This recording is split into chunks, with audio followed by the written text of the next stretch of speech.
이제 다 함께 우리의 마음을 모아서 성령과 진리 안에서 우리와 함께 하시는 아버지 하나님께 예배 드리겠습니다. 다 함께 묵도하시겠습니다.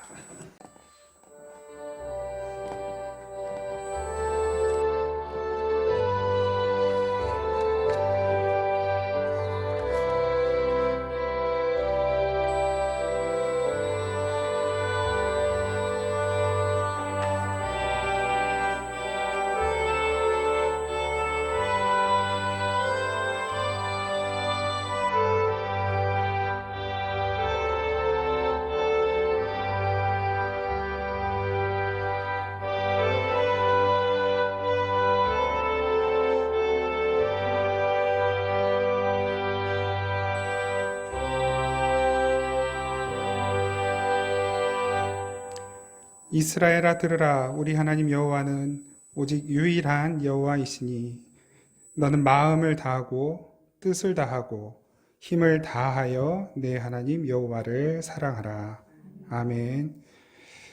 우리를 먼저 사랑하시고 우리를 위해 먼저 죽으시고 우리를 먼저 구원하신, 우리를 품에 안고 부활하신 우리 주님을 찬양합니다. 오늘도 주님의 거룩한 날, 그동안 흩어져 예배하다가 또 주님께서 귀한 기회를 주셔서 함께 모여 예배하게 하시니 감사드립니다.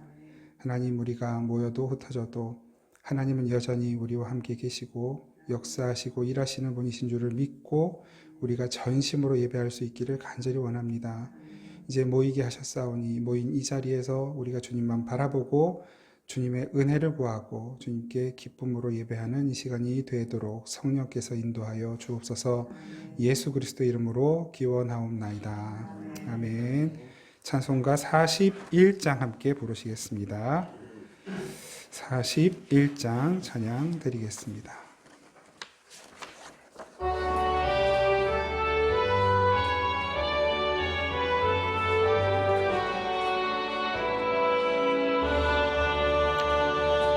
내 영혼아 주 찬양하여라.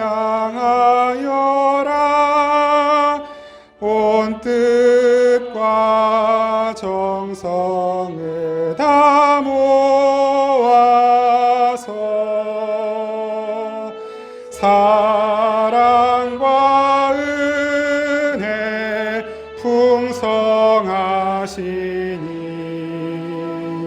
주 안에 참된 기쁨이 넘치도다. 내 영혼아 주 찬양하여라. 그 팔로 행하신 큰 위협을 인자와 자비 풍성하시니 온 세상 모두 알리라 세세토록.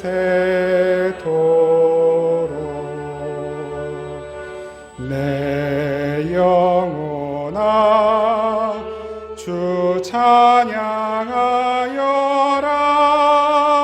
능력과 권세로 다스리네. 교만한 자는 물리치시고 이 낮고 천한 백성들 높이시네. 내 영혼아 주 찬양하여라. 하나님 약속은 늘 신실해. 온 세상 향해 크게 말하라. 내 주님 위대하심을 영원토록.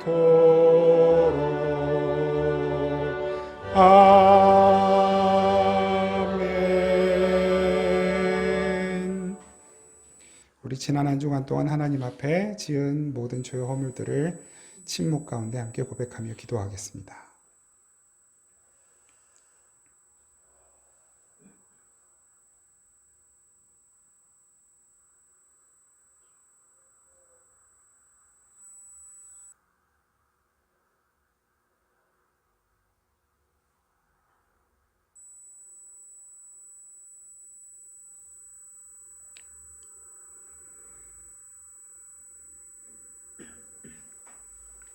주님께서 말씀으로 우리를 위로하십니다. 내가 그들과 화평의 언약을 세워서 영원한 언약이 되게 하고 또 그들을 견고하고 번성하게 하며 내 성소를 그 가운데 세워서 영원히 이르게 하리니 내 처소가 그들 가운데에 있을 것이며 나는 그들의 하나님이 되고 그들은 내 백성이 되리라. 아멘. 사도신경으로 신앙 고백드립니다. 나는 전능하신 아버지 하나님 천지의 창조주를 믿습니다. 나는 그의 유일하신 아들 우리 주 예수 그리스도를 믿습니다.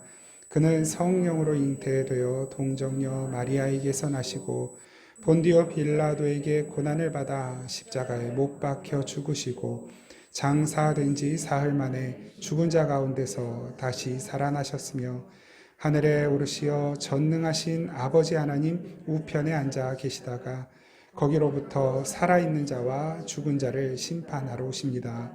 나는 성령을 믿으며 거룩한 공교회와 성도의 교제와 죄를 용서받는 것과 몸의 부활과 영생을 믿습니다. 아멘. 찬송가 445장입니다. 445장 찬양 드리겠습니다.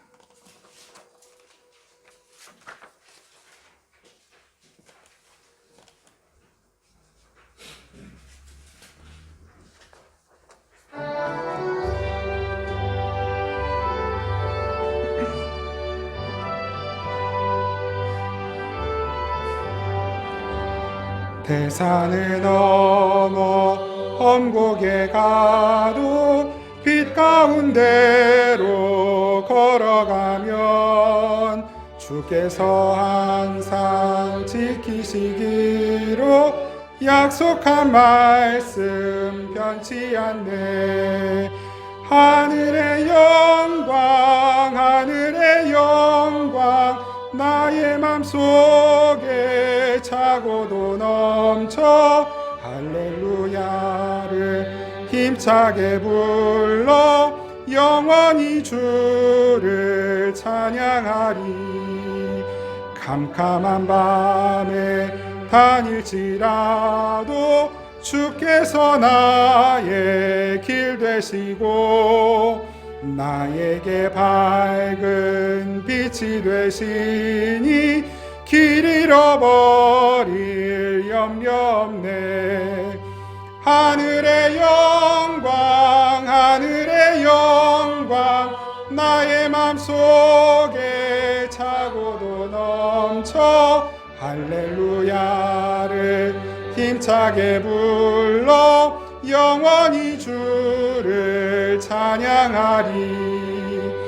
광명한 그 빛 마음에 받아 찬란한 천국 바라보고 할렐루야를 힘차게 불러 날마다 빛에 걸어가리. 하늘의 영광 나의 맘속에 차고도 넘쳐 할렐루야를 힘차게 불러 영원히 주를 찬양하리. 아멘. 잠시 기도드리겠습니다. 하나님 아버지 그 은혜와 사랑을 다시 한번 감사드립니다. 오랜 시간 저희들 각자의 처소에서 하나님을 바라보고 또 홀로 있는 시간에도 하나님을 사모하고 예배할 수 있도록 은혜 베풀어 주셔서 감사드리고 다시 한번 주님께서 모이라 하셔서 모여 함께 예배할 수 있는 귀한 자리와 시간 주신 것을 감사드립니다. 어디에서 무엇을 하며 살았든 하나님께서 은혜로 지키셨고 여기까지 인도하셨사오니 하나님 이 자리에서 우리가 온 마음과 온 뜻과 정성과 힘과 우리의 삶을 드려 예배할 때 하나님 우리의 예배를 기쁘게 받아주시고 하늘의 신령한 은혜와 능력으로 치유와 회복과 사죄의 은총으로 저희들을 덮어 주옵소서. 하나님 지난 시간 동안 혹시라도 해이해지고 게을러졌던 저희들의 몸과 마음 하나님께서 다시 한번 어루만져 주셔서 주님 앞에 성실함을 회복하게 하여 주시고 하나님을 찾고 부르며 하나님의 말씀 가운데로 기도의 자리로 나아가는 것을 기뻐하고 즐거워할 수 있도록 성령께서 인도하여 주시옵소서. 이 시간에도 주님께서 우리에게 말씀하시고 주님께서 우리에게 가르쳐 주실 때 겸손하게 주님의 그 뜻에 순종하고 그 뜻을 따라 살기로 다짐하고 결단하는 시간이 되게 하여 주옵소서. 아버지 하나님, 코로나 너무나 길어지고 있습니다. 주님의 뜻이 무엇인지 저희들 다 헤아릴 수는 없지만 우리를 더욱 겸손하게 하시고 또 더 겸손하게 하시려는 뜻이 그 가운데 있는 줄 압니다. 주님, 저희들이 혹시라도 주님의 뜻 앞에, 주의 말씀 앞에, 주의 계획과 섭리 앞에 교만하였다면 용서하여 주시고 이 땅의 교회가 주의 뜻을 잘 따라가지 못했다면 불쌍히 여겨주시고 다시 한번 주님 이 땅의 교회에 기회를 허락하여 주옵소서.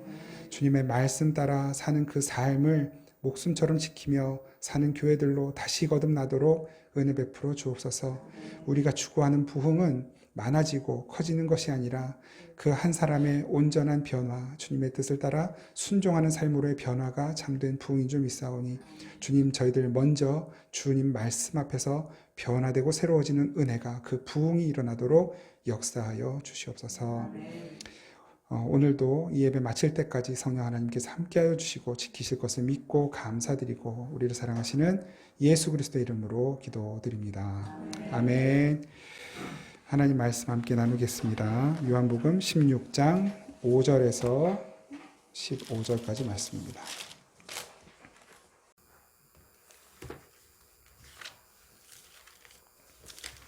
요한복음 16장 5절부터 15절까지 말씀입니다. 요한복음 16장 5절부터 16절까지 말씀입니다. 찾으셨으면 우리 하나님 말씀 한 목소리로 함께 받들어 읽겠습니다. 시작. 지금 내가 나를 보내신 이에게로 가는데 너희 중에서 나더러 어디로 가는지 묻는 자가 없고 도리어 내가 이 말을 함으로 너희 마음에 근심이 가득하였도다. 그러나 내가 너희에게 실상을 말하노니 내가 떠나가는 것이 너희에게 유익이라. 내가 떠나가지 아니하면 보혜사가 너희에게로 오시지 아니할 것이요 가면 내가 그를 너희에게로 보내리니 그가 와서 죄에 대하여 의에 대하여 심판에 대하여 세상을 책망하시리라. 죄에 대하여라 함은 그들이 나를 믿지 아니하며 의에 대하여라 함은 내가 아버지께로 가니 너희가 다시 나를 보지 못하며 심판에 대하여라 함은 이 세상 임금이 심판을 받았음이라. 내가 아직도 너희에게 이를 것이 많으나 지금은 너희가 감당하지 못하리라. 그러나 진리의 성령이 오시면 그가 너희를 모든 진리 가운데로 인도하시리니 그가 스스로 말하지 않고 오직 들은 것을 말하며 장래일을 너희에게 알리시리라. 그가 내 영광을 나타내리니 내 것을 가지고 너희에게 알리시겠음이라. 무릇 아버지께 있는 것은 다 내 것이라.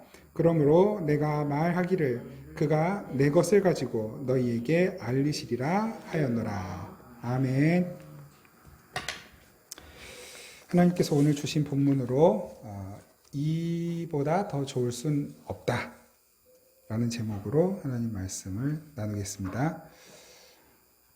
2분 단촐하고 좋네요. 1부 때 대부분 다 왔다 가셔가지고요. 1부는 좀 꽉 차서 살짝 불안했는데 2부는 마음 편하고 좋습니다. 이보다 더 좋을 순 없다는 이제 영화 제목이잖아요. 1998년도에 잭 니콜슨이라는 배우가 주연한 영화입니다. 그 잭 니콜슨이 거기서 어떻게 나오냐면 강박증 환자예요. 편집증 환자. 이제 결벽증, 강박증, 편집증 이런 걸 가지고 있어서 딱 자기가 정한 이제 루틴대로만 하루 일과가 진행이 돼야 돼요. 뭐 금발 보면 안 되고 음식은 뭐 어떤 식으로 이렇게 배열이 돼야 되고 이런 편집증, 집착 이런 게 있어요. 그런데 그 사람을 알아주는 한 사람이 있어요. 이제 그 배우가 늘 이제 그 잭 니콜슨이 매일 가는 식당에 다른 사람들은 다 이해를 못 하는데 매일 가는 그 식당에 그게 이제 거기 극중 이름은 제가 모르겠는데 배우 이름만 알거든요. 헬렌 헌트라고 하는 배우가 그 역할을 맡았는데 그 사람만 끝까지 참아주는 거예요. 그리고 이제 이 배우 그 잭 니콜슨을 잘 서빙을 해주고 이제 그러다가 어쨌든 나중에 여차 해서 잭 니콜슨이 마음이 열리고 뭐 어떤 자기의 가치관, 자기가 그렇게 꼭 붙들고 있던 강박과 집착을 조금씩 내려놓게 되는 거죠. 그 한 여인을 통해서 이제 그렇게 되어가면서 이제 사랑도 뭔지를 알아가고 이제 그런 과정을 아주 이제 잔잔하게 담고 있는 영화가 이보다 더 좋을 순 없다거든요. 그러니까 그 잭 니콜슨이 내가 원하는 대로, 내가 정해놓은 대로 살아야 그게 최선이라고 생각을 했는데 그게 그렇지 않다라는 걸 알아가는 과정. 이 세상에는 그보다 더 아름다운 것, 더 가치 있는 것들이 있구나라는 것에 대해 눈 떠가는 과정들을 보면서 이제 우리의 마음도 좀 정화되고 치유되는 그런 좀 효과가 있습니다. 시간이 되시거든 한번 꼭 보시면 좋겠습니다. 이보다 더 좋을 순 없다. 왜 이 영화 제목을 말씀의 제목으로 삼았냐면 우리의 인생이 그와 비슷하기 때문이에요. 우리도 내 중심으로 세상이 돌아가야 되잖아요. 내가 원하는 대로 일과가 진행이 되고 내가 원하는 대로 뭐 사업도 진행이 되고 내가 원하는 대로 아이들도 커줘야 되고 내가 원하는 그림대로 뭔가 설계한 대로 진행이 되어야 우리는 그것을 선이라고 생각하거든요. 근데 하나님은 내가 원하는 것을 주시는 분이 아니라 하나님이 우리를 보실 때 우리에게 최선의 것을 주시는 분이시죠. 근데 그게 우리하고 너무 부딪힐 때가 많은 거예요. 그래서 때로는 그걸 거부하고 거절하고 이렇게 피하고 싶지만 하나님이 오죽 집착이 강한 분이십니까? 하나님이 오죽 우리를 향해서 끈질긴 분이세요? 절대 우리를 놓지 않으시는 거거든요. 절대로 포기하지 않고 끝까지 우리가 범죄하는 것, 끝까지 우리가 실수하는 것, 끝까지 우리가 고집 부리는 것 그거 다 받아내시고 참아내시고 기다려주시고 때로는 가르쳐주시고 또 때로는 세워주시면서 우리가 하나님 나라 백성답게 아버지 하나님의 자녀답게 만들어져 가도록 하나님께서 이끌고 가시는 거죠. 그것이 우리에게 최선입니다. 그것보다 더 좋은 인생은 없어요. 우리 인생에 그보다 더 최선의 가치는 없어요. 지금 저나 여러분들이 어떤 가치를 추구하며 사시든지 그것과는 별개로 하나님께서 우리에게 세우신 가치가 최선입니다. 우리는 그걸 말씀을 통해서 알아가는 거예요. 듣고 또 들어야 돼요. 왜요? 우리는 까먹는 존재거든요. 망각의 존재. 진리가 뭔지 아세요? 진리? 진리가 헬라어로 알레테이아예요. 알레테이아가 진리인데 레떼라는 말에서 왔거든요. 레떼의 강. 혹시 못 들어보셨죠? 레떼의 강, 망각의 강이에요. 모든 인생들이 그 망각의 강을 헤엄쳐 간다는 거예요. 그래서 모든 걸 다 완벽하게 기억할 수 없어요. 우리의 인생살이를 다 완벽하게 기억하는 건 그거는 이제 병으로 분류돼요. 지식의 착각이라는 책이 있거든요. 최근에 본 책인데요. 그 지식의 착각이라는 책에 보면 그 전 세계에서 아주 드물게 자기의 옛날 과거까지를 다 기억해내는 사람들이 있대요. 근데 다른 사람들은 그렇게 기억력이 좋은 사람들을 막 칭찬한대요. 야, 너 기억력 좋아서 좋겠다. 뭐 공부한 거 안 까먹어서 좋겠다 말하는데 정작 그 사람들은 극심한 스트레스와 우울증에 시달린다는 거예요. 제발 좀 잊어버렸으면 좋겠다고. 옛날이 기억하고 싶지 않은 것까지 내가 잊고 싶어도 기억나는 게 그게 얼마나 무서운 고통인지 사람들은 모른다. 이런 인터뷰한 것을 실어놨더라고요. 그래서 그것을 결국은 그 병리학자들이 질병으로 분류를 했어요. 과도한 기억 상실증이 병인 것처럼 과도한 기억이 있는 것도 병이라는 거예요. 우리는 뭐 다 기억나면 좋을 것 같지만, 그런데 그게 레떼예요. 망각. 망각은 하나님께서 우리에게 주신 어떻게 보면 복이에요. 그런데 진리는 뭐냐면 알레떼이야. 망각하면 안 되는 것, 잊으면 안 되는 것. 동서고금을 막론하고 모든 인생들이 유럽 사람이나 아시아 사람이나 뭐 아프리카 사람이나 2000년 사람이나 지금 현재의 사람이나 1000년 후의 사람이나 변함없이 모든 인류가 절대로 잊어서는 안 되는 것, 그것을 알레테이아 진리라고 말합니다. 그러니까 진리는 시대가 변해도 변해서는 안 돼요. 우리의 가치관이 변해도 변해서는 안 되는 게 진리예요. 세상이 규정해 놓은 진리들은 시간이 변하고 시대가 변하고 문화가 변하고 사람이 변하면서 바뀔 수 있잖아요. 예전에는 이것이 옳았지만 지금은 틀리다. 뭐 이런 식으로. 예전에는 틀렸지만 지금은 옳다. 그 사람들이 정하는 진리는 가변적이에요. 그런데 하나님께서 주신 진리는 절대로 변하면 안 되는 거예요. 4000년 전, 2000년 전, 현재, 앞으로 1000년 후, 2000년 후에도 절대로 변하지 않아야 하는 것이 진리이고, 그 진리는 우리 모두가 다 절대로 잊어서는 안 되는 것이 진리입니다. 그래서 성령님을 어떤 성령님이라고 말씀하시냐면 진리의 성령님이라고 말씀하시는 거예요. 오늘 본문 볼까요?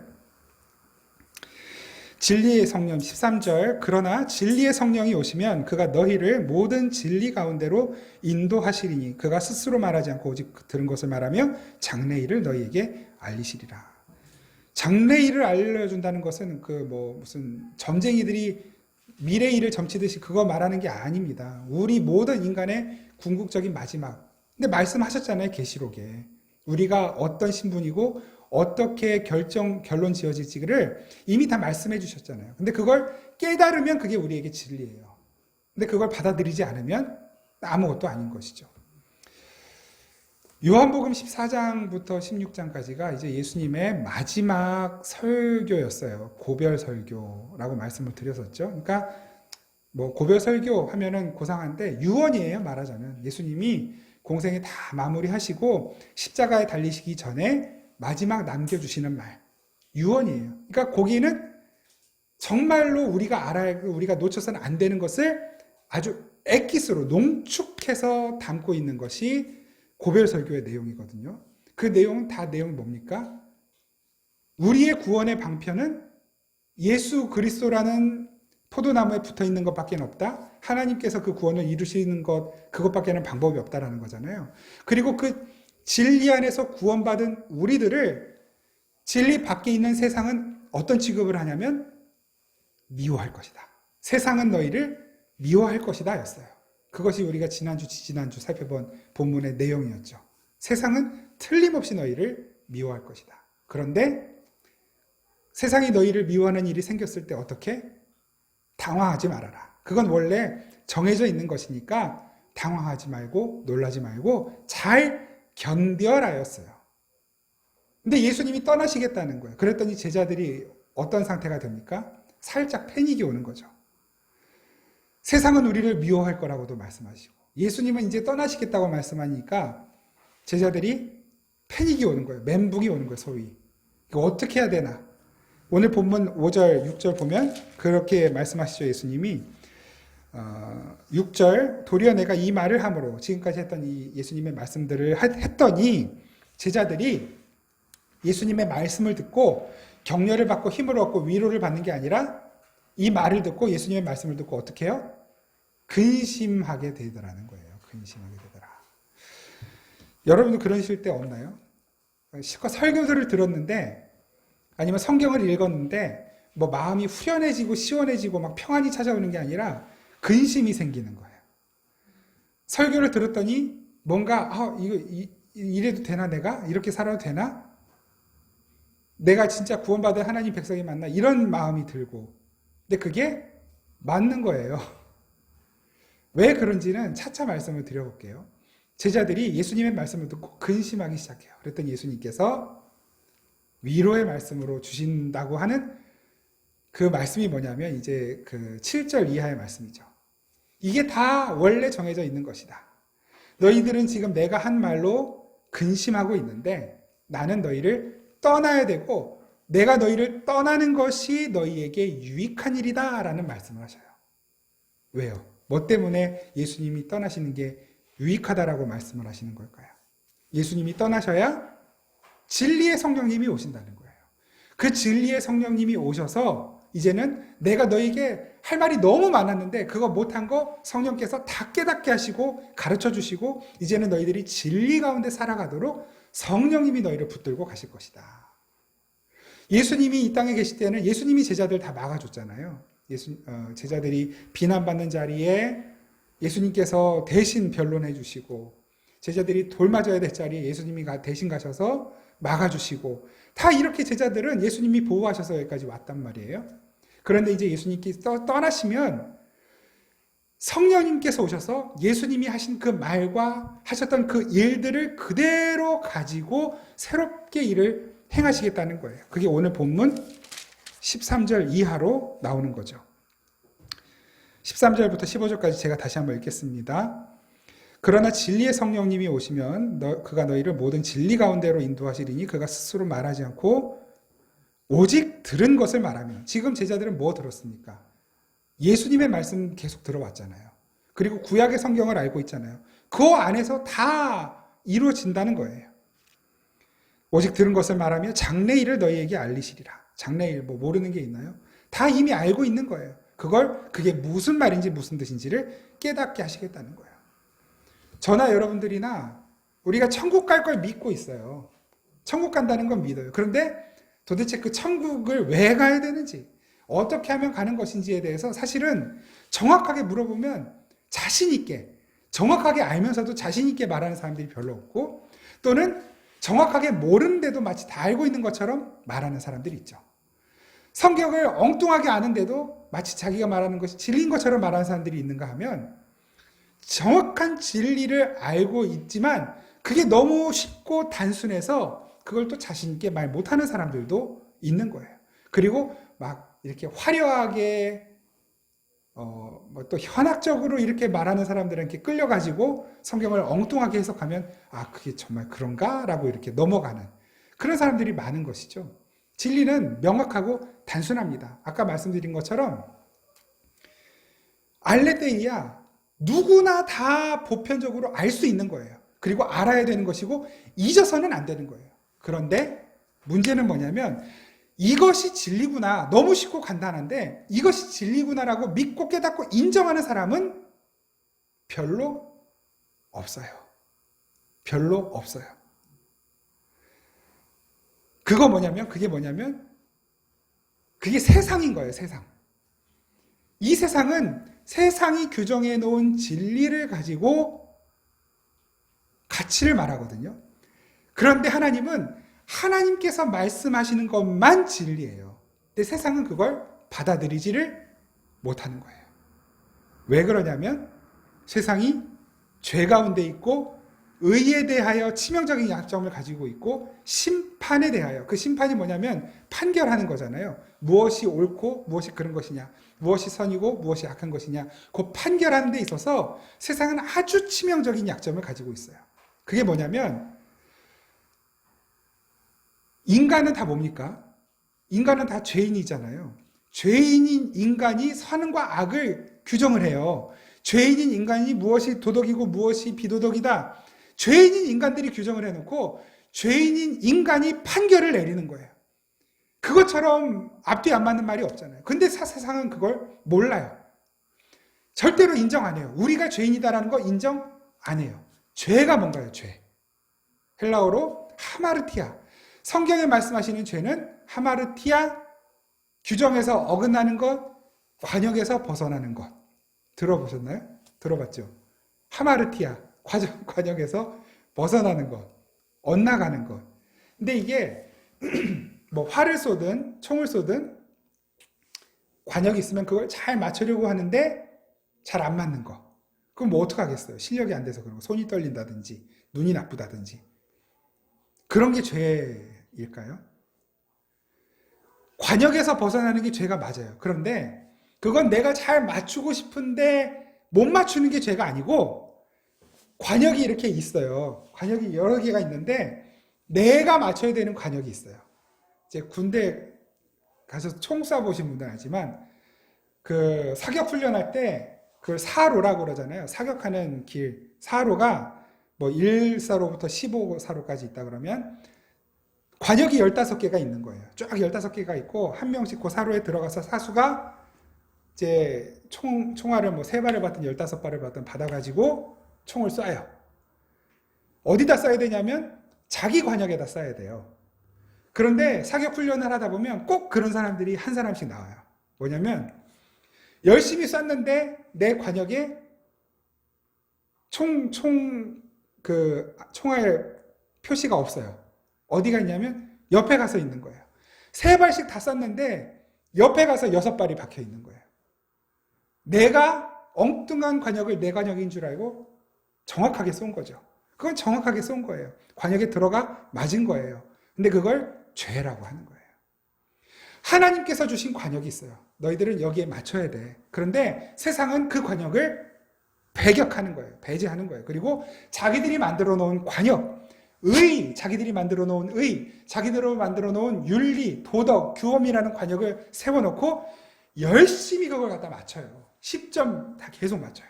그리고 우리 잘했다 칭찬하는 거예요. 우리 이 정도면 천국 갈 수 있겠다. 우리 이 정도면 의로운 사람이다라고 스스로 자기의 의의를 쌓아가는 거예요. 그것을 성경은 죄라고 말씀하시는 겁니다.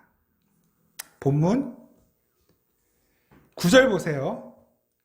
8절 9절 그 성령님이 오셔서 그가 와서 죄에 대하여 의에 대하여 심판에 대하여 세상을 책망하시리라 그러죠. 세상이 뭡니까? 세상. 보통 요한복음에서는 세상을 2가지로 말하잖아요. 하나는 하나님께서 창세전부터 예정하시고 선택하시고 불러내셔서 구원하신 그 하나님의 백성들, 그 세상. 하나님이 세상을 이처럼 사랑하사의 그 세상은 바로 그 세상이에요. 우리는 십자가로만 구원받아요. 구원받은 바로 그 백성들을 위해 예수님이 오셨어요. 물론 모든 인류를 위해 오셨지만 그 십자가를 믿고 구원받는 백성은 아주 제한적이란 말이에요. 소수예요. 그러니까 예수님의 십자가는 바로 그들을 위한 십자가이죠. 그래서 하나님이 세상을 사랑하사 독생자를 주셨으니 그를 믿는 자마다 멸망하지 않고 영생을 받아요. 그게 하나님의 구원이에요. 창세전부터 미리 선택하시고 예정하신 바로 그들을 세상이라고 말합니다. 또 하나의 세상은 말 그대로 심판의 대상인 세상. 지금 그냥 어떤 말하자면 자연 그대로의 세상. 죄 가운데 있는 세상, 타락한 세상. 그 온 우주적 세상을 세상이라고 말하고. 그러니까 이 성경이 말하는 세상은 2가지예요. 심판의 대상으로서의 세상, 그리고 하나님의 구원받은 백성으로서의 세상. 이 2가지 개념을 다 알고 있어야 좀 이 요한복음의 해석이 좀 자유로워져요. 그러니까 세상을 책망한다라고 하는 말씀은 그 2가지 면에서 해석을 해야만 됩니다. 죄에 대하여, 의에 대하여, 심판에 대하여 세상을 책망하시리라. 책망하신다라는 말씀도 좀 살펴봐야 되는데요. 이 책망한다라고 하는 말은 그 엘렌코라고 하는 단어를 쓰거든요. 엘렌코. 이 책망한다라는 말에는 3가지 의미가 있습니다. 하나는 이제 뭔가 이렇게 감춰져 있는 걸 폭로해, 까발리는 거예요. 또 하나는 고소고발하는 거. 또 하나는 잘못되어 있는 것을 바로잡는 것, 교정하는 것. 이것을 엘렌코라고 하거든요. 폭로시키는 것, 또 잘못된 것을 교정하는 것, 또 하나는 고소하고 고발하는 것. 이것이 엘렌코예요. 그게 책망이라는 말인데 오늘 본문에서는 3번째 고소고발한다는 의미로서 엘렌코가 쓰이고 있어요. 그러니까 하나님께서 죄에 대하여, 의에 대하여, 심판에 대하여 이 세상이 올바른 기준을 가지고 있느냐를 폭로시키시는 거예요. 그리고 잘못된 것을 바로잡으시는 것이고, 그 다음에 이 세상에 대하여서는 고소고발하여 어떻게 되는 겁니까? 고소하고 고발해서 그것이 유죄로 판명이 되면 그건 무조건 이제 감옥살이를 해야 되는 거죠. 그 심판이에요. 그 말하는 거예요. 세상은 반드시 심판받을 것이다. 그러니까 지금 다시 앞으로 돌아가서 제자들은 근심 속에 있어요. 세상은 우리를 미워할 것이고 우리 선생님은 떠나실 것인데 우리는 어떡하지? 그런데 예수님 말씀하시는 거예요. 걱정하지 말아라. 잘 견뎌라. 성령님이 오셔서 너희들을 미워하는 그 세상, 자기들이 정해놓은 규범, 의로움, 도덕, 윤리를 가지고 하나님을 배격하는 그 세상은 반드시 심판을 받을 것이다. 죄가 무엇이냐? 하나님의 관역에 들어가지 못하고 자기들의 관역을 열심히 맞추는 것이 그것이 죄인데 그 죄에 대하여 반드시 심판할 것이다. 의에 대하여 뭐예요? 그래서 그 의에 대해 넘어가기 전에 9절 말씀 먼저 보세요. 9절 말씀. 죄에 대하여라 함은 뭐가 죄인 거예요? 그들이 나를 믿지 아니하며. 세상이 규정해 놓은 죄는 도덕과 윤리에서 벗어나는 것이 죄예요. 법 질서를 어기는 것이 죄예요. 그런데 하나님 뭘 죄라고 말씀하시냐면 예수를 믿지 않는 것이 죄다라고 분명히 관역을 설정해 주셨어요. 좀 극단적으로 표현하면 이 세상이 아무리 도덕적으로 윤리적으로 관역 10점 만점에 10점을 받는 생활을 한다 하더라도 예수를 믿지 않으면 죄인 거예요. 예수를 믿지 않고 죄에 지지 않고 숨만 쉬고 살아도 죄인 거예요. 그게 죄예요. 그게 죄예요. 세상은 이렇게 말하면 뭐라고 그랬어요? 교회가 이렇게 말하면 미쳤구나 그러겠죠. 그거 우리는 말도 안 되는 거, 엉뚱한 소리, 웃기는 소리. 세상은 교회를, 하나님을, 성경을 그렇게 정죄하고 판단해요. 자기네들이 세운 의와 하나님이 세우신 의가 다르기 때문에. 의에 대하여 뭐예요? 이 세상에 의인이 있습니까? 없습니까? 세상의 기준으로는 의인이 너무 넘쳐나죠. 막 그래서 의롭게 한 사람들 의인상도 주고. 그런데 하나님 기준에서는 의인이 있습니까? 없습니까? 의인은 없나니 하나도 없는 거예요. 딱 유일한 한 케이스 있죠. 누구? 예수님. 예수 그리스도만이 유일한 의인이에요. 그런데 세상은 그 유일한 의로우신 예수님을 어떻게 처우했습니까? 세상이 그 의를 심판해 버렸잖아요. 빛이신 예수님이 오셔서 그 빛으로 확 세상을 밝히셨어요. 그랬더니 뭐가 드러나요? 세상에 죄가 드러나요. 세상에 더러움이 드러나요. 그러니까 이 세상이 발로 그 빛을 불을 확 밟아서 꺼버리는 거예요. 그것이 세상이에요. 하나님의 의는 세상에 의하여 그렇게 대우받는 거예요. 그러니까 세상이 그리스도인을, 교회를 미워할 것이다라고 말씀하시는 겁니다. 예수님이.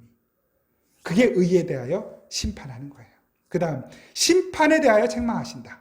심판에 대하여 책망하신다. 뭡니까? 심판에 대하여라 함은 이 세상 임금이 심판을 받았습니다. 이 예수님 당시 그리고 그보다 더 이전에 이 세상의 왕들은 여러 가지 역할을 했어요. 하나는 최고의 의결권자로서 나라를 통치하고 지배하는 어떤 그 원리를 세우고 그것을 집행하는 최고의 의결권자, 통수권자죠, 말하자면. 두 번째는 장수, 군인. 그래서 이 당시에는 전쟁이 나면 왕이 앞장서서 싸우죠. 고대의 전쟁은 왕이 앞장서서 싸우는 전쟁이에요. 뒤에 가서 이렇게 배후에서 조정하는 게 아니라 다 자기가 군복 입고 전투복 입고 칼 차고 그러고 앞에서 싸워요. 그래서 왕 되는 조건 중에 중요한 조건이 뭐냐면 체격이 좋아야 되고 체력도 좋아야 되고 힘이 좋아야 돼요. 왜? 이렇게 막 키도 작고 체격이 안 좋은데 큰 칼을 찰 수가 없잖아요. 저 같은 사람이 큰 칼 차면 땅에 질질 끌려서 전투에 방해가 되겠죠. 키 큰 사람이 체격 좋은 사람이 칼을 차도 자기 키에 맞는 비례하는 칼을 차는 거예요. 그러니까 저 같은 사람이 왕이 되면 요만한 칼 차고 싸우는 거고, 키 큰 사람 180 막 이 정도 되는 사람이 칼을 차면 진짜 이만한 칼을 차고 칼을 들고 싸울 수가 있는 거예요. 말을 타도 그렇고, 저 같은 사람, 미안합니다. 저 같은 사람이 말을 타면 말 타는 것도 힘들어요. 다리가 짧아가지고 엄청 힘들어요. 근데 키 큰 사람, 다리 긴 사람들은 말 그냥 점프해가지고 바로바로 타잖아요. 그러니까 왕이 골격이 좋고 키가 크면 그만큼 갑옷도 튼튼한 것, 무기도 좋은 걸 찰 수가 있어요. 그래서 그런 왕이 앞장서 있으면 괜히 뒤에서 든든한 거예요. 왜 사울 왕 때에 골리앗 앞에서 이스라엘 백성 전체가 다 벌벌 떨었는지 이해가 되시죠? 골리앗이 2m 70이에요, 키가. 그런 사람이 갑옷 입고 칼도 이따만한 거, 사람 키만한 거 칼을 들고 휘두르니까 한 손에 막 붕붕 휘두르니까 전체가 다 쫄아 겁을 먹은 거예요. 그런 세상이 유일하신 의로우신 예수님을 심판했단 말이에요. 그리고 하나님은 바로 그 심판, 그런 심판의 주체가 되어 자기가 왕이 되어 있는 이 세상을 하나님이 심판하신다라고 말씀하시는 거예요. 11절, 심판에 대하여라 함은 이 세상 임금이 심판을 받았습니다. 자기가 재판관인 줄 알았는데, 자기가 선과 악을 판단하는 주체인 줄 알았는데 하나님이 그 세상을 심판하셨다는 거예요. 그러니까 그리스도인들, 우리들, 교회야, 하나님의 백성들아, 내 자식들아, 세상이 너희에게 뭐라고 하든 거기 기죽지 마라, 그 말씀하시는 거예요. 그러니까 이것만큼 제자들에게 위로가 되고 격려가 되는 말씀은 사실 없는 거예요. 우리를 분명히 세상이 미워할 걸 아는데, 우리를 죽이려고 들 것도 아는데, 성령님이 오시면 그런 죽음조차도 두려워하지 않고 하나님 나라를 소망함으로 어디에 있든지 뭘 하든지 당당하게 살아갈 수 있는 정말 근사하고 멋있는 하나님의 백성으로 만들어 가겠다. 누가? 성령께서. 그래서 그 성령께서 하나님의 백성들 가운데 계셔서 뭐 하십니까? 마찬가지로 빛을 비추시잖아요. 그러면 어떻게 되겠습니까? 세상은 하나님의 빛이 비추었을 때 심판이에요. 그 빛이 우리 가운데 비추었을 때는 어떤 일이 일어날까요? 그 빛이 성도들에게 비추면 그 빛은 우리를 정결하고 깨끗하게 만드는 빛이 되는 거예요. 성령님이 오실 때에 따뜻하게 우리를 품어주시고, 그냥 하나님이 우리를 구원해내시고서는 그냥 우리를 그냥 안아만 주시고 뽀뽀만 해주시는 그런 하나님으로 오시는 게 아니라고 말씀하시잖아요. 예수님이 분명히 말씀하셨거든요. 내가 세상에 평화를 주러, 화평을 주러 온 것이 아니라 뭘 주러 왔다? 칼을 주러 왔다. 검을 주러 왔다. 누가복음에서는 뭐라 그러세요? 내가 세상에 불을 던지러 왔다 그러신단 말이에요.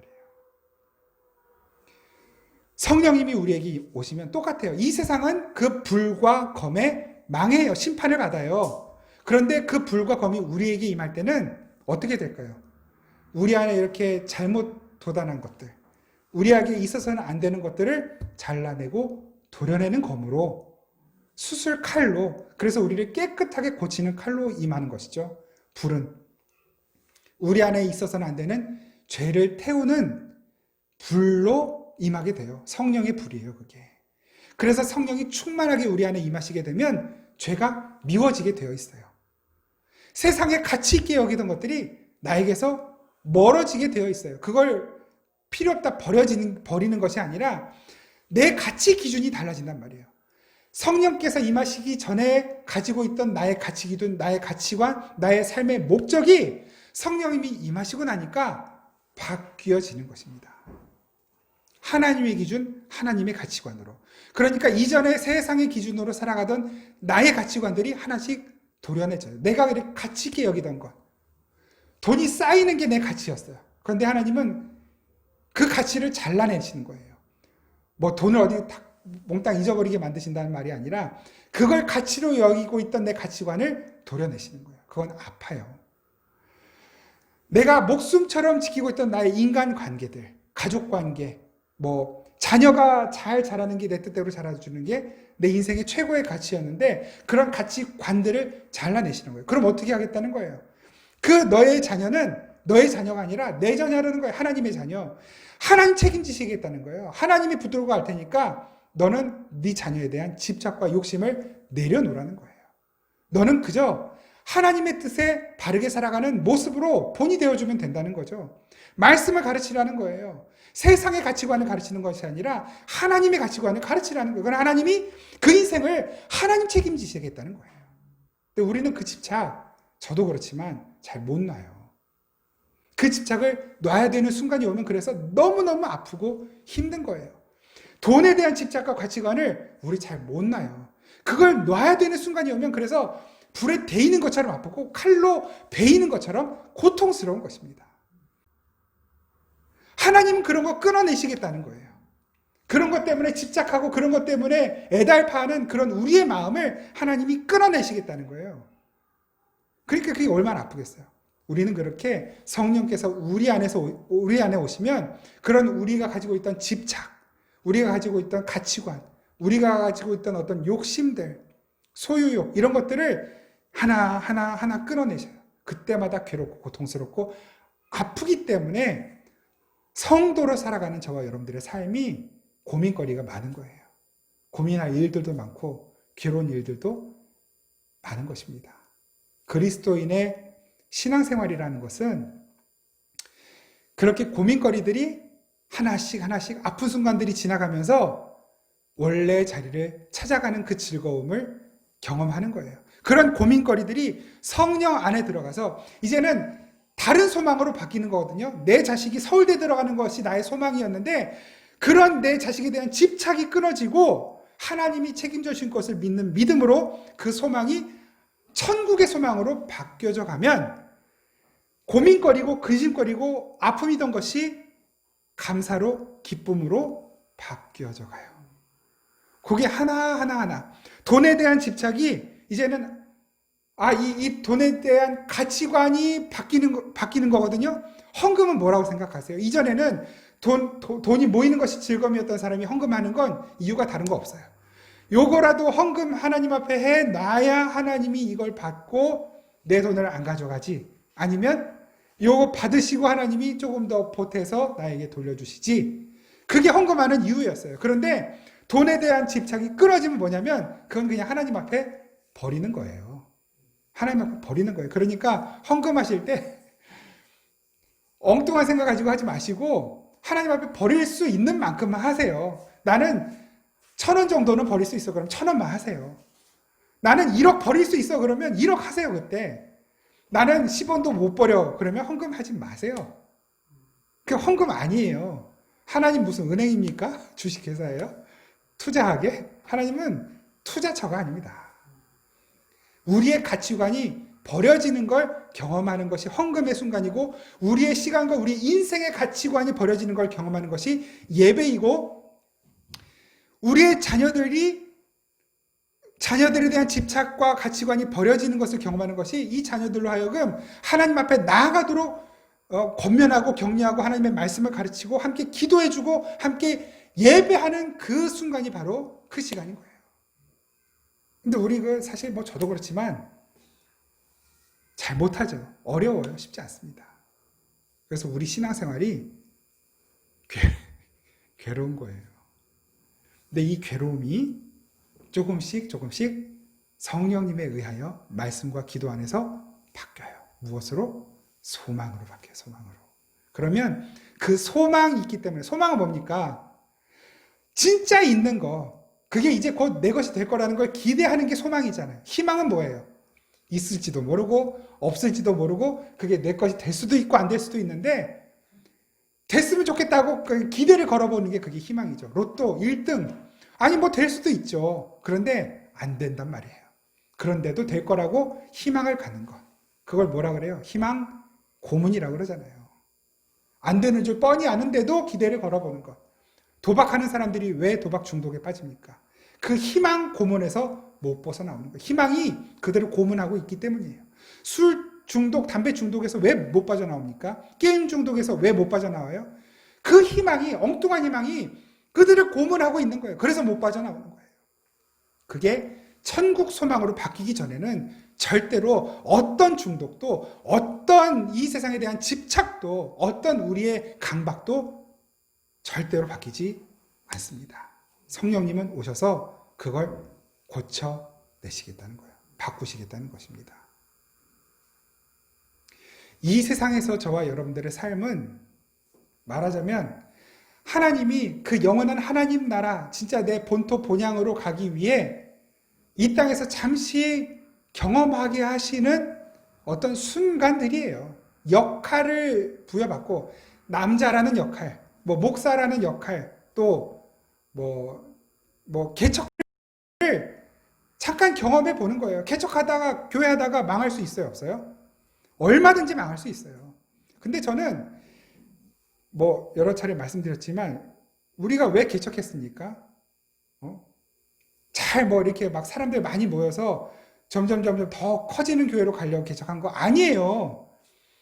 잘 망해보려고 개척한 거예요.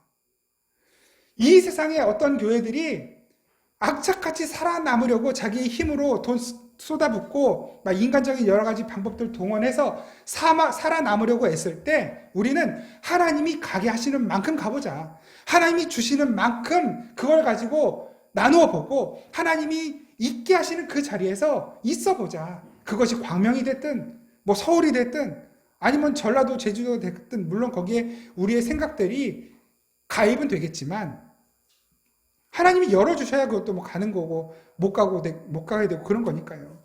그래서 여기까지 온 거예요. 가다가 중단될 수 있어요. 하나님 오케이 너 이제 여기까지 잘 왔어. 그만. 그건 세상이 볼 때 망하는 거죠. 근데 우리가 볼 때는 그건 망하는 거 아니에요. 순종하고 거기까지 간 거예요. 과업을 마친 거라고요. 우리의 인생, 하나님의 인도하신 대로 우리의 역할을 따라가면 그건 과업을 마친 거예요. 칭찬받을 일이에요. 그런데 사람들은 막 이것저것 다 쌓아놓고 끝에 인생 묘비 결국은 아무것도 못 같이 갈 거면서 무덤에 들어갈 거면서 그렇게 열심히 다 쌓아놓고 끝나요. 세상은 그 사람들의 업적을 놓고 박수 쳐주고 칭찬해 줄 수 있겠지만 하나님 보실 때 그게 망하는 거예요. 그래서 저는 잘 망하자고 말씀을 드리는 거예요. 잘 망하자고. 저와 여러분들에게 주어진 그 역할들을 감당하면서 잘 망해보자고요. 그게 우리에게 최선이에요, 최선. 그거보다 더 좋은 건 없어요. 저 이제 어렸을 때만 해도 교회에서 무조건 선곡했잖아요. 1년에 한 2번 정도, 한두 번은. 최소 성탄절이라도 연극을 하고 아니면 문학의 밤, 이런 거, 친구 초청의 밤 이런 거 하면서 선극, 연극을 했단 말이에요. 저도 어렸을 때 그런 거 전혀 소질 없는데도 몇 번 했어요, 선극을. 뭐냐면, 마귀 역할을 했어요, 마귀. 거기서 제 배역이 마귀였어요. 마귀 중에서도 대장. 마귀 자리에 앉아가지고 쫄개 마귀들이 하나씩 와서 보고하면 그거 듣고 답을 주는 거예요. 장로님 아들이었는데 거기서 저의 배역은 마귀였다니까요. 하나님께서 이 세상에서 우리에게 주신 배역들이 있어요. 그건 잠깐이에요. 길어야 70년, 80년이에요. 누구에게는 부자라는 배역을 주시고 누구에게는 가난한 자라는 배역을 주셨어요. 누구에게는 평생 걸려도 평생 병 한 번 안 걸리는 건강한 몸을 배역으로 주셨고 누구는 찬바람만 불어도 무조건 감기 걸리는 배역으로 주신 거예요. 우리는 각자 그 배역을 잘 관리하고 감당하면 돼요. 그리고 인생 마지막 날 하나님께서 저에게 주신 배역 그거 잘 수행하고 왔어요. 그래서 우리에게 소망이 있는 거예요. 그 소망 없으면 우리는 그 자리에서 죽어야 돼요. 죽을 수밖에 없어요. 살고 싶지 않아요. 그거 다른 사람하고 비교돼서 어떻게 살아요? 그 박탈감에, 그 상실감에, 그 열등감에, 그 우울감에 어떻게 사냐고요. 기자가도 죽고 싶고 배 나와도 죽고 싶고 머리가 날아갔다고 죽고 싶어하고 심지어 세상에 전교에서 2등 했다고 죽고 싶대요. 어떻게 살아요? 그 세상을. 누구는 아파트 40평에 산다고 나는 30평에서밖에 못 살아서 죽고 싶고 어떻게 사냐고요? 그 세상을. 하나님께서 저와 여러분들에게 주신 배역이 뭔지를 잘 분별해 내시기 바랍니다. 성령님이 그거 깨닫게 하셔요. 그리고 그 배역을 성실하게 열심히 잘 감당하면 돼요. 일터에서, 가정에서, 하나님 주신 배역 열심히 잘 감당하면서 그거 감당하면서 흥하면 감사하면 돼요. 감사하면 돼요. 그거 하다 망하면 여기까지가 내 배역인가 보다. 그리고 하나님께서 새롭게 인도하시는 곳으로 또 가면 돼요. 돈 많이 버는 게 우리 삶의 목적 아닙니다. 자녀 잘 길러내는 게 우리 삶의 목적이 아니에요. 그 배역으로서 우리가 그걸 하나님 맡겨주신 일터와 자녀 양육 이건 잘 해내면 되겠지만 그걸 성실하게 감당하면 되는 것이고 그게 우리의 삶의 목적이 되어서는 안 된단 말입니다. 우리의 삶의 목적은 예수님의 성품, 하나님의 능력, 성령님의 능력, 하나님의 뜻, 그걸 품는 거예요. 그래서 하나님의 뜻이 나의 비전이 되는 것이 우리 삶의 목적이고 예수 그리스도의 성품이 내 인격이 되어가는 것을 경험해가는 것이 우리의 삶의 목적이고 성령의 능력, 그 성령의 능력이라는 게 뭡니까? 성령의 능력이 뭐예요? 십자가 지는 능력이잖아요. 하나님의 말씀이라면 절대적으로 순종하고 하나님의 뜻에만 의지하고 기대는 것이 성령님의 능력이잖아요. 그 능력이 나의 권능이 되는 것, 나의 능력이 되는 것. 그게 우리의 삶의 최종 지점인 것이고 목적인 거예요. 그래서 우리의 삶의 마지막은 그렇게 가장 완전한 모습으로 영화롭게 되는 자리에서 끝나는 것입니다. 하나님을 믿었는데, 예수님을 믿었는데 막 하는 대로 다 무조건 막 잘 되고 하나님이 우리를 막 물고 빨고 쪽쪽 뽀뽀만 해주고 둘 중에 하나예요. 진짜 우리가 완전히 거룩하게 되어서 영화롭게 되었던지 완전히 거룩하게 되었던지 또 하나는 우리 믿음이 가짜이던지 성령님이 우리 가운데 오시면 우리가 살고 싶은 대로 살도록 절대로 내버려 두시지 않습니다. 그래서 괴로우신 거예요. 그래서 힘드신 거예요. 그래서 피곤하신 것이고 그래서 늘 고민이 많으신 것이고 그럼 그때 어떻게 해야 돼요? 기도해야죠. 왜 기도 안 해요? 그때 말씀 앞으로 가야죠. 말씀은 도대체 언제 펴보고 안 펴본 거예요? 거기서 하나님은 우리를 바꿔 가시는데 어떻게 해서든지 우리를 기도하게 만드실 거예요. 저도 그런 거 살짝 좀 겁날 때가 많아요. 내가 진짜 이렇게 가도 되나? 하나님 왜 나 이거 그냥 내버려 두시는 거 되게 불안하네. 이럴 때가 많아요. 그때 정신 차리면 돼요. 그리고 예배의 자리로, 말씀의 자리로, 기도의 자리로 나아가면 되는 것입니다. 하나님께서 우리의 발걸음을 친히 가장 선하게 인도해 가실 거예요. 우리 이 시간에 함께 찬양하면서 그렇게 고백했으면 좋겠습니다. 우리 시간에 함께 찬양하고 기도할 때 이 찬양 고백 가사 그대로 하나님 한 분만 의지하고 살게 하옵소서. 나의 소망은 이 땅에 있는 어떤 것이 아니라 바로 하나님 나라입니다. 고백하는 이 시간 됐으면 좋겠습니다. 같이 찬양하겠습니다. 이 세상을 살아가는 나의 힘을 의지할 수 없으니 기도하고 낙심하지 말 것은 주께서 참 소망이 되심이라. 주의 길을 걸어가는 동안에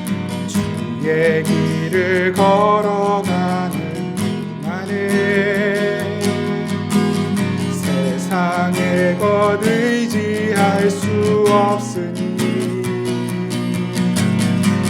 감사하고 낙심하지 말 것은 주께서 참 기쁨이 되시니라. 하나님의 꿈이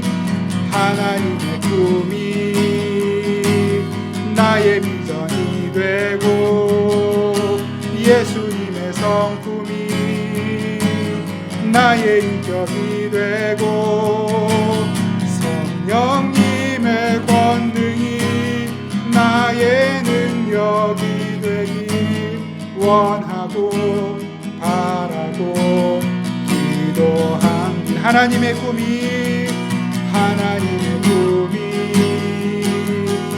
나의 비전이 되고 예수님의 성품이 나의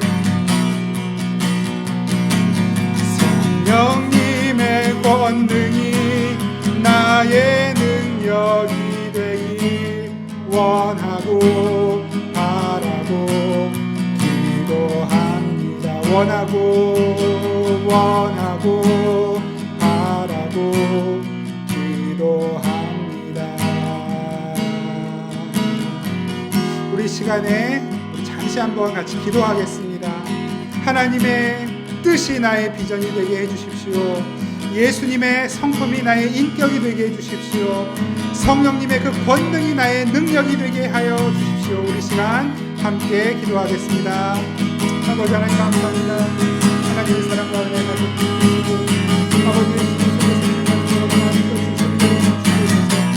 아버지 우리가 더운 날마다 우리의 삶 속에 예수 그리스도를 닮아가는 은혜가 있기를 원합니다. 아버지 하나님의 뜻을 닮아가는 은혜가 있기를 원합니다. 아버지 내가 생각하고 내가 꿈꾸고 내가 몽상하는 것이 나의 꿈되지 않게 하시고 아버지 하나님께서 보여주시는 꿈과 비전으로 이 세상 살아갈 수 있도록 하나님의 믿음을 더하여 주시옵소서. 아버지 기적을 나타내고 죽은 자를 살리고 아버지 500의 기적을 베푸는 것이 성령님의 능력이 아니라 무엇이라도 어떤 것이라도 하나님의 뜻이라면 하나님의 말씀이라면 끝까지 순종하고 나 자신을 내려놓고 나를 부인하는 것이 성령의 능력인 줄 믿사오니 아버지 우리가 이 세상을 살아가며 하나님 나 자신을 끝까지 부인함으로 말미암아 온전하신 하나님의 뜻에 순종하고 결단하고 헌신하며 따라가는 아버지 하나님 그런 능력 나타내고 드러내 삶을 살게 하여 주시옵소서. 아버지 하나님께서 우리에게 주신 그 배역도 잘 감당할 때에 예수 그리스도의 생명과 능력과 은혜의 역사가 나타날 줄 믿사오니 주여 우리가 살아가는 모든 삶의 현장이 바로 예수 그리스도의 생명과 사랑이 흘러가는 역사의 현장, 기적의 현장이 되게 하여 주시옵소서.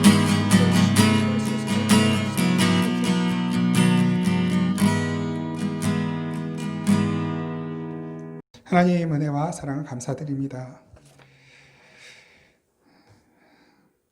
나의 자아가 펄펄 살아서 내가 생각하고 내가 꿈꾸는 것을 그런 몽상을 현실이라 믿으며 살고 있지는 않은지 주님 다시 한번 주님께서 주시는 그 배역의 자리에서 하나님 주시는 꿈을 품고 하나님의 비전을 나의 꿈으로 삼아 살아갈 때 그것이 현실이 되는 줄 믿습니다. 하나님의 꿈을 품게 하여 주옵소서. 예수 그리스도의 그 성품이 모나고 모질고 거칠고 게으르고 악한 우리의 성품을 바꾸셔서 예수님을 닮아간 우리의 삶이 되게 하여 주옵소서. 어느 것 하나라도 내 뜻에 맞지 않으면 순종할 마음 없는 저희들을 긍휼히 여기셔서 아버지 자기를 부인하고 십자가 지기까지 주님의 말씀에 하나님의 말씀에 순종하였던 예수 그리스도의 그것이 바로 성령의 능력인 줄로 믿고 그 성령님의 능력이 우리의 능력이 되도록 하나님 도와 주옵소서. 우리의 삶이 주님 날아가는 그 날까지 예수님 닮아가는 거룩함의 완성의 자리로 나아가는 삶이 되게 하여 주실 것을 믿고 감사드리며 예수 그리스도의 이름으로 기도드립니다. 아멘. 우리 주 예수 그리스도의 은혜와 우리 아버지 하나님의 놀랍고 신실하신 사랑과 성령이 교통하시고 우리로 하여금 하나님의 꿈과 예수님의 성품과 성령의 능력을 품게 하시는 성령의 교통하시고 역사하시는 그 은혜가 다시 한번 주님 말씀 앞에 주님 뜻대로 살겠노라 다짐하며 세상으로 나아가는 생명의 단비교회 모든 성도들 그리고 이 땅의 모든 교회들 가운데 항상 함께 계시기를 간절히 축원하옵나이다. 아멘.